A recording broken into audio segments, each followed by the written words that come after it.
Have you ever dreamed that a spark of magic could turn your world upside down? Imagine a girl hidden in ashes, mocked and forgotten, yet with a single wish, her life changes forever. Tonight on FantasyGleam, join me in Cinderella's magical story, a tale of kindness, courage, and a slipper that changes destiny. And stay with me, because there's a song woven into this story that will make your heart flutter. Let's begin. Once upon a time, in a distant kingdom filled with rolling hills and hidden castles, there lived a girl named Cinderella, as beautiful and gentle as the stars in the night sky. Her early life had been touched by sorrow. Her beloved, kind-hearted mother had passed away when Cinderella was still small. Her father, heart-heavy but resolved, remarried in time to a proud and haughty woman named Lady Puffy. Lady Puffy had 2 daughters of her own. They were as proud, jealous, and quarrelsome as she was, always bickering and competing over the smallest things, even over a single hairbrush or a lock of hair. They envied Cinderella's gentle nature and natural grace, though they would never openly admit it. One day, Cinderella's father received news that he must depart on a long and difficult journey far from home. Before he left, he looked at all his daughters with love, but he did not fully sense how Lady Puffy's heart would change. The moment he passed beyond the horizon, Lady Puffy seized control of the household. She forced Cinderella into servitude. Each morning, Cinderella rose early to clean every corner of the house. She carried heavy loads of firewood, tended the hearth until her fingers were raw, cooked elaborate meals each night, washed dishes, scrubbed floors, and endured endless scoldings. Meanwhile, Lady Puffy and her daughters mocked her. They insulted her, made fun of her rags, and whispered behind her back. Cinderella, however, bore it all with a quiet heart. She moved into a cramped, dusty attic room. From the little attic window, she looked down into the garden and the gate, watching doves coo, flowers bloom, and sometimes speaking softly to a little white dove that perched nearby. That dove became one of her few confidants.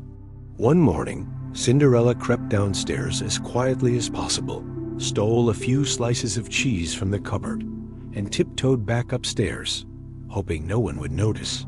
But Lady Puffy's elder daughter spied her. "Mother, Cinderella is stealing our food," she cried. "Steal? Never. I would never steal anything," Cinderella protested, her voice trembling. The stepsisters jeered. "A thief and a liar, what kind of girl is she?" At that moment, little mice scurried down the stairs, their tiny paws rattling dishes, triggering shrieks from the stepsisters. While Lady Puffy chased the mice, the door burst open. It was a royal messenger, elegantly dressed. He bowed and announced, "Good day, Madam and noble young ladies. By decree of His Highness the Prince, a grand ball shall be held tomorrow night at the royal palace. All young ladies of the kingdom are respectfully invited." At the words ball, Jezebel and Cassandra, Lady Puffy's daughters, gasped, clapped their hands in delight, and dashed to their rooms, selecting gowns, combs, and jewels. Lady Puffy fussed over them, determined her daughters looked the most radiant. But that night, they forced Cinderella to sew their gowns, fine silks, lace, ribbons, all under Lady Puffy's cold eyes. They gave commands: stitch faster, hem this, pin that, just so Cinderella remained occupied. At dawn, the day of the ball arrived. Lady Puffy presented Cinderella with an impossible test. "If you can pick every single bean from these ashes and fill this bowl in 5 minutes, then you may attend the ball," she sneered. "Fail, and remain here in your rags." Cinderella's heart pounded. She longed to go. She knelt down, plunging her arms into the ashes, sorting the beans one by one. But the time stretched cruelly. Yet Cinderella was not alone. Her little friends, the garden mice, birds, and the white dove, stirred to life. They darted, flitted, and pecked at the ashes, helping her separate the beans. Within those desperate 5 minutes, the bowl was full. Cinderella took the bowl trembling to Lady Puffy, but her cruel stepmother raised her voice. "Your dress is filthy. How dare you come in that state? You may not attend." And with that, the carriage rolled away, leaving Cinderella behind. Heartbroken, Cinderella fled to the garden beneath the hazel tree her mother had planted. There she sobbed, mourning her hopes.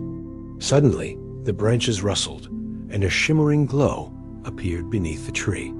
A figure emerged, ethereal, gentle, kind. "Sweet Cinderella, I am Liebel, your fairy godmother," she said. "Do not cry, I am here to help you. You will go to the ball."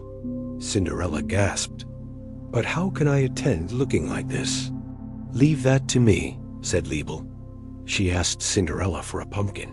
Cinderella hurried outside, retrieving a round pumpkin from the vine. With a graceful wave of the wand, Liebel transformed it into an elegant carriage. The mice nearby became splendid horses. The white dove turned into a poised footman. Cinderella watched in awe. Then Liebel touched Cinderella's rags. They melted into a shimmering gown of blue silk, and on her feet appeared delicate glass slippers. Cinderella gasped. "I look like a princess," she exclaimed. Liebel smiled.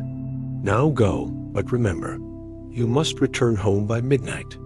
At the stroke of 12, everything will revert: carriage to pumpkin, gown to rags, slippers to their ordinary form." Cinderella nodded obediently and climbed into the carriage. It glided through the night and stopped before the palace gates. She entered the grand ballroom, and all eyes turned to her. The guests froze at her beauty. The orchestras paused. Prince Leo himself made his way through the crowd and took her hand, motioning a dance. They danced and danced, and as the night deepened, Cinderella forgot her fears, lost in the magic and the music. But then she heard the distant chime of the palace clock. Midnight approached. Horror struck her heart. "You must go," she whispered to the prince.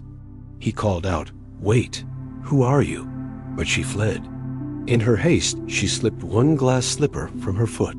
She raced down the grand stairs, back to her carriage, and vanished into the night before anyone could catch her. The next morning, the prince declared he would find the owner of that slipper at all costs. He decreed every maiden in the kingdom would try it on. Lady Puffy and her daughters prepared themselves, but ignored Cinderella entirely. She was locked away, left behind. The stepsisters tried the slipper would not fit them, no matter how they forced it. That evening, Cinderella, strengthened by courage, quietly slipped out of the house and made her way to the mansion. She approached the slipper, attempted to try it, but the prince's guards burst in. "Stop! Don't touch it!" they cried, but Cinderella stepped forward, trembling. She placed her foot in the slipper, and it fit perfectly. The prince's eyes widened. "It's you, the beautiful girl I danced with that night?" Cinderella blushed and answered, "My name is Cinderella, my prince." "Cinderella," Prince Leo said, "will you marry me?" His voice was tender and full of hope. Overjoyed, she accepted. They married in the palace in splendid ceremony. She left behind the ashes, cruelty, and sorrow, and lived happily ever after with Prince Leo, beloved and honored. From that day forward, every time Cinderella thought of the midnight promise, she smiled, knowing that kindness, patience, and believing in magic had brought her to her true destiny. FantasyGleam plays the final soft notes of the Cinderella song. Cinderella, she waited long. One day, strong, dressed so bright, time for the ball. Dreams take flight at midnight. Sisters jealous, full of spite. Slipper fit just right. Door opens wide, happiness inside. Cinderella. And with that, her journey became legend in hearts of children everywhere.